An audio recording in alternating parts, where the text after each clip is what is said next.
You're just imagining things, Margaret cooed, patting my hand with mock concern. Her touch was light, but beneath it, I felt the weight of something darker. I sat at her pristine dining table, my head throbbing, my vision blurring. My blood sugar numbers made no sense. Wild swings despite my meticulous management. Something was wrong. Deeply, terrifyingly wrong. My name is Olivia Parker. I'm 34 years old, and I've been managing my type 1 diabetes for over 2 decades. I know my body. I know when something isn't right. And ever since moving closer to my in-laws 6 months ago, my readings have been erratic, dangerous even. Maybe you're just stressed, Margaret suggested smoothly, sliding a cup of tea toward me. All this obsessing over numbers can't be good for you. You know, my friend's daughter cured her diabetes with essential oils. I forced a smile, though my smartwatch buzzed another urgent warning against my wrist. Margaret had never approved of me, the woman who had trapped her precious son with a chronic illness. As if I had chosen this. As if I hadn't told James everything when we started dating 5 years ago. I've been managing my diabetes for 20 years, I said, keeping my voice even. I know when something is wrong. Margaret's lips tightened, her eyes flickering with something unreadable. Well, if you just try some of my natural remedies instead of all those harsh chemicals. I barely heard her. My fingers were already checking my glucose monitor again. The numbers didn't add up, not for the insulin I had taken, not for the food I had eaten. And then, as I glanced up, I caught something. Margaret was watching me.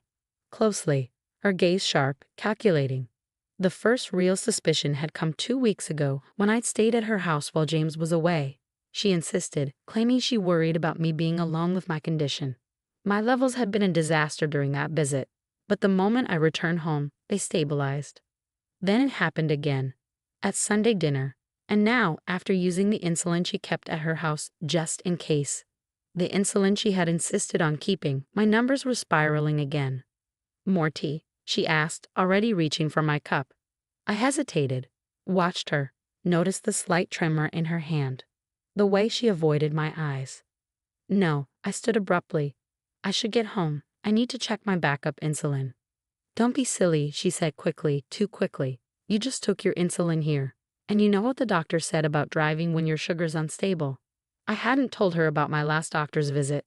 My smartwatch buzzed again. Another spike. Another red warning flashing across my screen. And then I saw it, the pattern. Every erratic reading traced back to one thing. Margaret. I've been tracking everything, I said quietly, pulling out my phone. Every dose, every meal, every visit. Would you like to see the pattern? Margaret paled. You and your gadgets. In my day, we didn't need all this technology to stay healthy. In your day, I said, a lot of diabetics didn't survive. I grabbed my purse, heart pounding. I had to get home, had to check my supplies. But as I turned toward the door, something caught my eye. The kitchen trash can. An empty glucose tablet container. The same brand I kept in my emergency kit here. Margaret stepped in front of me, blocking the way. I'll walk you out, she said, too eager, too tense. But I was already moving, past her, toward the kitchen drawer where she kept my emergency insulin. The sight that greeted me turned my blood to ice. Empty insulin cartridges, glucose tablet bottles, their seals broken. One still dusted with fine powder, refilled with something else. What are you doing? Margaret's voice shot up an octave, sharp with panic. That's private property. Private? I turned, holding up an empty insulin cartridge. Like my medication is private. What did you do, Margaret? Switch my insulin with saline. Replace my glucose tablets with sugar pills. Her face twisted. I was trying to help, she snapped. If you just get sick enough, maybe you try real cures instead of all these toxic chemicals. Then James wouldn't have to worry about having sick children. The room tilted, not from my blood sugar, from the sheer cold calculation of it. My phone was already in my hand, the health app open, displaying the undeniable proof. The spikes, the crashes, the deliberate sabotage. I've been documenting everything, I said, my voice eerily steady. And now I have proof. Margaret's expression hardened. No one will believe you. You're just an unstable diabetic who can't manage her own condition. Who do you think James will trust? His loving mother or his pharmaceutical-dependent wife? A strange calm settled over me. I pressed a button on my phone, stopping the recording. Why don't we ask him? I said quietly. And then from the doorway, a sound. The front door closing.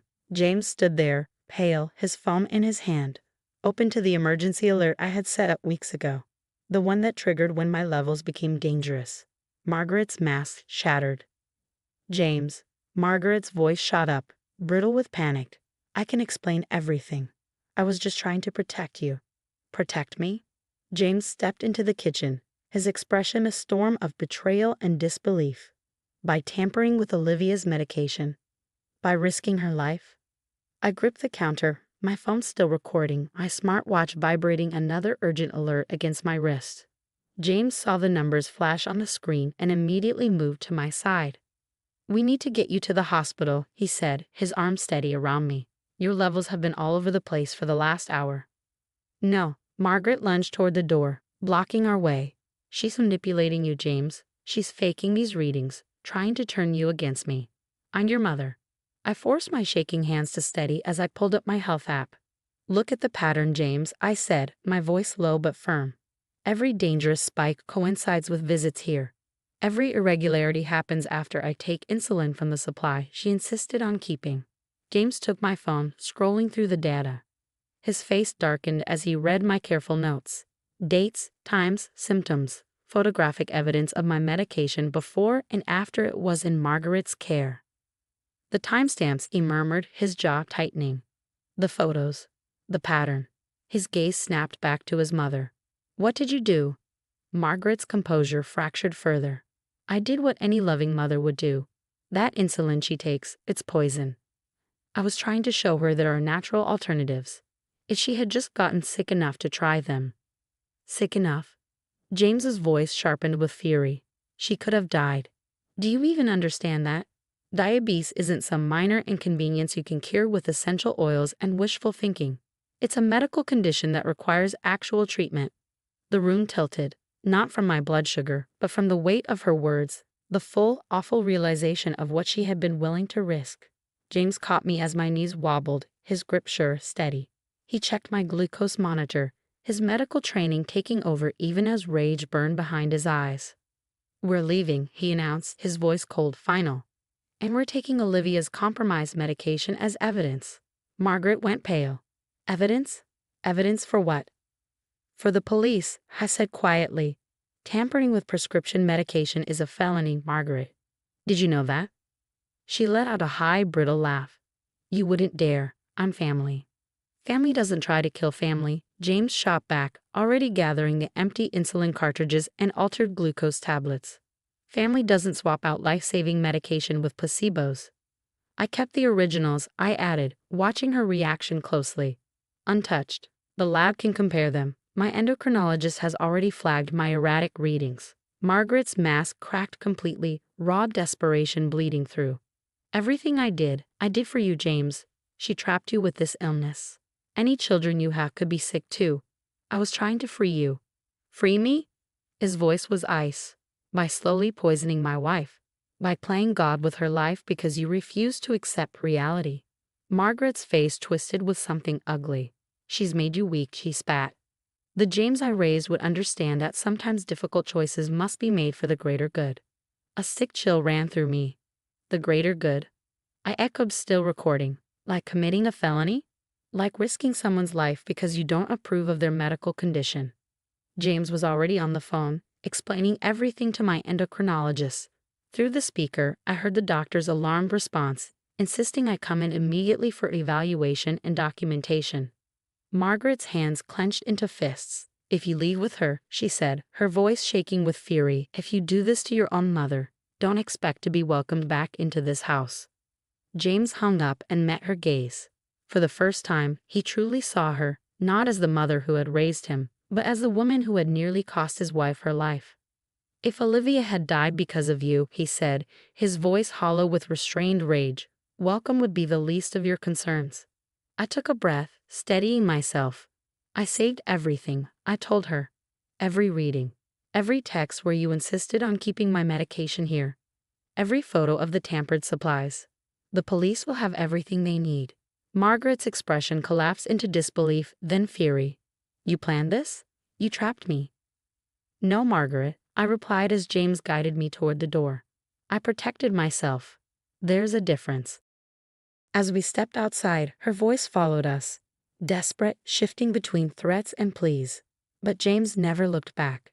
His grip on me was firm, unyielding, as he helped me into the car.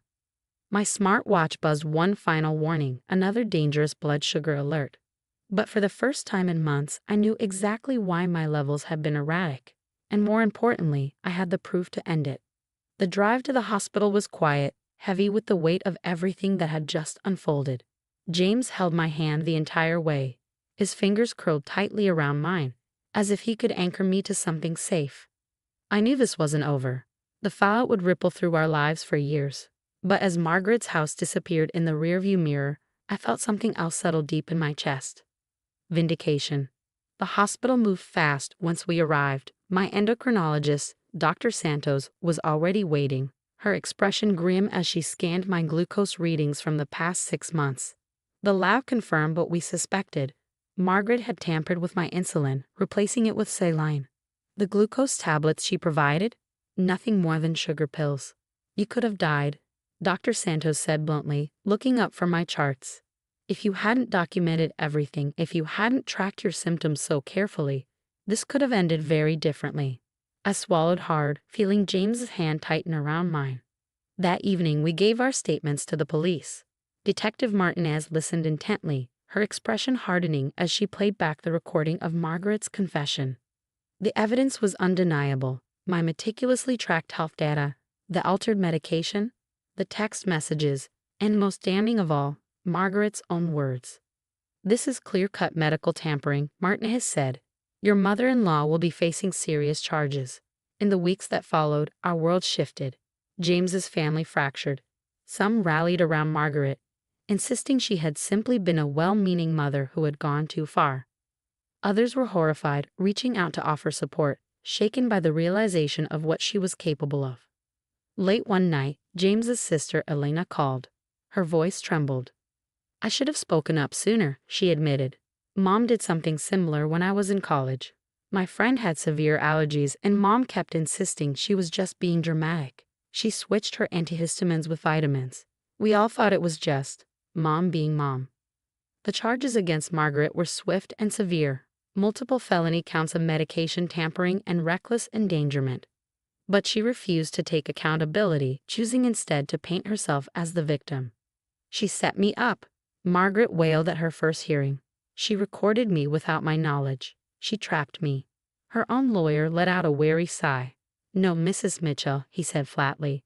She protected herself, and given your actions, she was absolutely right to do so. Through it all, James never wavered. He cut ties with his mother completely, pouring his energy into my recovery and making sure I was safe, physically, emotionally, medically. We moved farther away, starting fresh in a place where I could manage my health without interference. 6 months later, Margaret accepted a plea deal. 2 years of house arrest, mandatory psychiatric evaluation, no contact with me or any of my medical providers, a legal ban on giving medical advice or handling anyone else's medication. It's not enough, James said when we heard the terms. After what she did to you. But I exhaled, feeling something settle inside me. She's exposed now, I said. Everyone knows what she's capable of. She can't hurt anyone else like this. We moved forward, rebuilding our lives. I became an advocate for medical autonomy, sharing my story with support groups. The more I spoke, the more I realized I wasn't alone. Stories of family members interfering with life-saving treatment, of medical abuse disguised as concern, were more common than I had ever imagined. My health stabilized under my own control. Dr. Santos helped refine my tracking systems, though she often reminded me, your attention to detail saved your life. Never let anyone make you doubt what you know about your own body. A year later, I received a letter from Margaret's psychiatrist. She wanted to arrange a supervised meeting as part of Margaret's therapy. I didn't hesitate. I declined. Some bridges, I told James, once burned, should stay that way. He pulled me into a tight hug, no words needed. We had built something stronger from the wreckage, a life anchored in trust, in respect, in the unwavering knowledge that we would protect each other at all costs. My smartwatch still buzzes with glucose alerts, but now they're predictable, manageable. Each reading isn't just data, it's proof.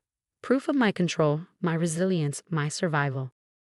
Margaret tried to make my illness a weakness, a means to control me. But in the end, it was my knowledge of my own body, my relentless insistence on documenting the truth that exposed her. She wanted my story to end in tragedy. Instead, I turned it into a testament to strength.